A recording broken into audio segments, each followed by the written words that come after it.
नमस्ते दोस्तों, हमारे YouTube चैनल पर आपका स्वागत है। बुढ़ापे का सच। एक छोटा सा गांव था। उस गांव के बाहर बने पुराने मकान की छत पर बैठे दीनदयाल अपने कांपते हाथों से चाय का कप लिए हुए दूर तक देख रहे थे। सफ़ेद बालों में धूल की परत जमी थी। चेहरा झुर्रियों से भरा हुआ, पर आंखों में अभी भी उम्मीद की एक किरण बाकी थी। आज भी वो उसी पुराने चारपाई पर बैठे थे, जिस पर वो अपनी पत्नी कस्तूरी के साथ कभी शाम की चाय पिया करते थे। पर अब कस्तूरी नहीं थी। उसे गुजरे 10 साल हो चुके थे। कस्तूरी के जाने के बाद जैसे घर की रौनक ही खत्म हो गई थी। दीनदयाल के 3 बेटे थे, रोहन, अजय और संजय, और तीनों अब शहरों में बस चुके थे, अपनी अपनी दुनिया में मगन। जब बच्चे छोटे थे तो दीनदयाल ने हर मुसीबत उठाकर उन्हें बड़ा किया। अपनी ज़मीन बेच दी, खेत गिरवी रख दिए ताकि बच्चों की पढ़ाई पूरी हो सके। हर पिता की तरह उन्होंने भी यही सोचा था कि बुढ़ापे में यही बच्चे सहारा बनेंगे। पर आज वो अकेले थे, पूरी तरह। कस्तूरी के गुजरने के कुछ महीने बाद ही तीनों बेटे एक दिन घर आए। बातों बातों में बात बंटवारे तक पहुंच गई। रोहन बोला, अब तो हम सब के अपने अपने परिवार हैं। अच्छा रहेगा कि जो हिस्सा हमें मिलता है वो हमें दे दीजिए। आप चाहे तो हमारे साथ रह सकते हैं। दीनदयाल के दिल पर जैसे किसी ने पत्थर रख दिया हो। बेटा, ये घर, ये ज़मीन सब तुम्हारे ही लिए तो संभाल कर रखी है, पर क्या तुम लोग मुझे अपने साथ रखोगे? रोहन ने नज़रें झुका ली।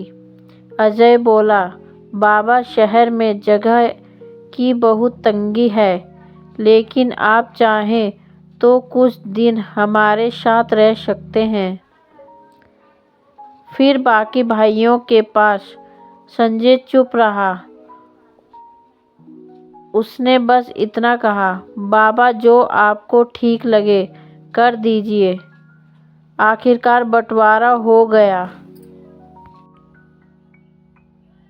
घर, खेत, जमीन सब कुछ 3 हिस्सों में बांट दिया गया। दीनदयाल के हिस्से में बस एक छोटा सा कमरा और बरामदा आया, जिसमें वो आज भी रहते थे। दिन बीतते गए। बच्चे साल में एक बार आते, वो भी सिर्फ जमीन के कागज या पैसों की बातों के लिए। गांव के लोग उनसे मिलने आते, मगर अब उनकी बातें भी वही पुरानी रह गई थी। क्या बेटा आता है?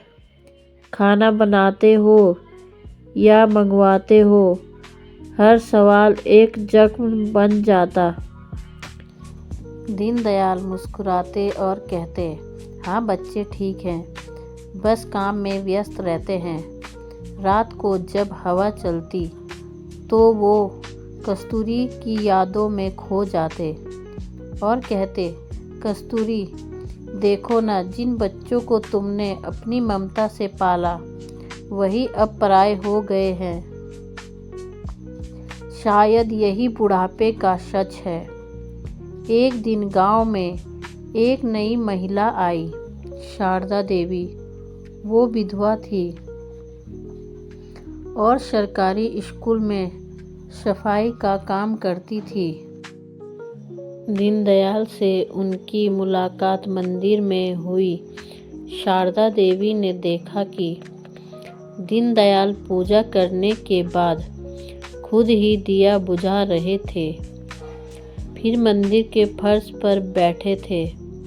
शारदा देवी ने कहा, बाबा आप घर नहीं जाते? दीनदयाल ने कहा, जाता हूँ बेटा, पर घर अब घर नहीं रहा। धीरे धीरे दोनों में बातें होने लगी। शारदा देवी कभी कभी उनके लिए सब्जी ले आती, कभी चाय बना देती। गांव वाले तरह तरह की बातें करने लगे, पर दीनदयाल को अब किसी की परवाह नहीं थी। उनके चेहरे पर फिर से मुस्कान लौट आई थी। एक दिन अचानक रोहन और अजय गांव आ पहुँचे। बाबा दरवाजे पर बैठे थे। रोहन बोला, बाबा हमने सुना है कि आप किसी और औरत के साथ रहते हैं। दीनदयाल ने शांत स्वर में कहा, रहना नहीं बेटा, वो बस मेरा हालचाल पूछ जाती है। जब तुम लोग नहीं आते तो कोई तो चाहिए जो मेरे बुढ़ापे की सुन ले। रोहन गुस्से में बोला, आपको हमारी इज्जत की कोई परवाह नहीं। दीनदयाल हंस पड़े, इज्जत जब तुम लोगों ने मुझे जिंदा होते हुए अकेला छोड़ दिया, तब कहाँ थी ये इज्जत? बात बढ़ गई। बेटों ने गुस्से में कहा कि वो अब सारी जमीन बेच देंगे और बाबा को वृद्धाश्रम भेज देंगे। रात भर दीनदयाल नहीं सोए। सुबह जब सूरज निकला, उन्होंने चुपचाप अपनी पुरानी पोटली उठाई, कुछ कपड़े रखे और मंदिर की ओर चल दिए। 3 महीने बाद संजय आया। उसे पता चला कि उसके पिता शहर के वृद्धाश्रम में हैं। वो तुरंत वहां पहुंचा। वृद्धाश्रम के एक कोने में दीनदयाल बैठे थे। एक पुराना रेडियो, कुछ किताबें और भगवान की मूर्ति साथ में। उन्होंने संजय को देखा और मुस्कुराए। आ गया बेटा। संजय रो पड़ा, बाबा हम सब से गलती हो गई, चलिए घर चलते हैं। दीनदयाल ने सिर हिलाया, नहीं बेटा, अब घर जाने की कोई ज़रूरत नहीं। यहाँ सब मेरे जैसे हैं, सबके बच्चे व्यस्त हैं, अब नहीं अच्छा लगता है। संजय ने आंसू पोंछे और चुपचाप चला गया। कुछ महीनों बाद वृद्धाश्रम से खबर आई कि दीनदयाल नहीं रहे। उनकी लाश के पास एक पुराना पत्र मिला, जिसमें लिखा था, मेरे प्यारे बेटों, जब मैं जवान था तब तुम्हारे लिए सब कुछ किया। बुढ़ापे में बस इतना चाहता था, कोई मेरा हाल पूछ ले।